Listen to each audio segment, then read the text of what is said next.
Afande, pamoja na jengo hili tulipata ramani ambayo itasapoti kutengeneza hospitali nzima ya shule, na ramani hiyo tukaipa kipaumbele kuanzia jengo hili kwa sababu ndio limekuwa la msingi sana kuanzia ambao ni hodi kwa ajili ya kuhudumia wagonjwa. Lakini sanjari na hiyo kapewa kipaumbele kwamba baada ya kumaliza jengo hili, endapo afande utaridhia kulizindua na kutoa kibali kuanza kutumika, itaanzisha utaratibu wa kufuatilia ujenzi wa jengo la mapokezi ambalo ndani yake kutakuwa na idara ya huduma maalum, emergency department. Ni wodi ambayo itahudumia wagonjwa wale ambao watakuwa wamelazwa katika kituo cha afya RTS Kihangaiko. Afande, jengo hili lilianza ujenzi siku ya tarehe 1 Januari 2024 na limekarimika siku ya tarehe 31 Januari 2026.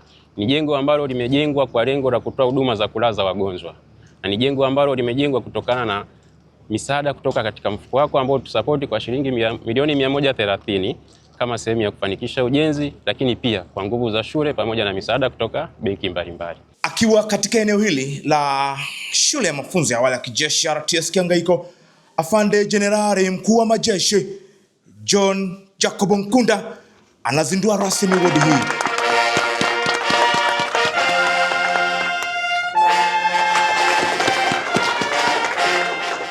Hiki ni chumba cha VIP na kina huduma zote. Tizama, kimekaa vizuri, kitanda safi, lakini hata maliwato yake pale ukiingia unaweza ukajisahau kidogo kama ni mgonjwa. Hii afande itakuwa ni wodi ya wanaume yenye uwezo wa kulaza wagonjwa 4. Ndio wanaume. Ni kwa ajili ya oxygen system. Ile jengo lilipojengwa lilitengenezwa mfumo wa oxygen kwa ajili ya wagonjwa. Kwa hiyo imebakiza kuja kuziconnect tu, lakini mfumo uzima uko tayari, ndio maana zimeshawekwa kabisa. Heko kwa uongozi wa Jeshi la Wananchi wa Tanzania kupitia shule hii ya mafunzo ya awali ya kijeshi RTS Kihangaiko kwa kuhakikisha wanawajali wale ambao wanaishi nao pembezoni kwa huduma hizi za afya. Extension plan ndio ujenzi wa hayo majengo mengine. Ndio afande, kujenga OPD na emergency department pamoja na X-ray department. Sawa. Ndio. Hiyo sasa bado kiangalia tofauti. Ndio. Isiwe kama ya kikosi au ya chuo. Ndio. Sababu inakuwa na wagonjwa wengi au ina watu wengi wakati mmoja. Ndio. Lazima angalie tofauti.